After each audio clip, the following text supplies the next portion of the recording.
Hello mga karab, nandito pa tayo ngayon para i-share ko po sa inyo ang sekreto ko kung paano gawin yung paborito kong drinks tuwing umaga.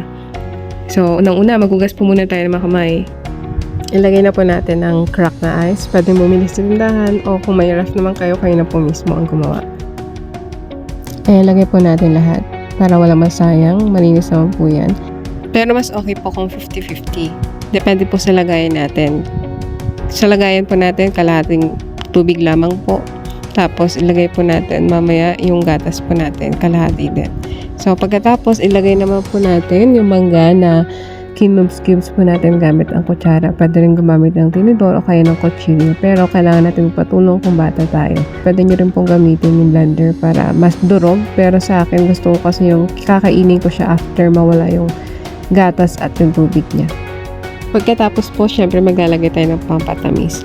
So sa akin po talaga, favorite ko yung brown sugar. Kung gagamitin ko po siya para sa mga milkshake, sa mga pangmatamis. At ang pinaka-importante sa lahat ay yung fresh milk po na ilalagay po natin. So marami naman pong bibili kahit saan, basta fresh milk.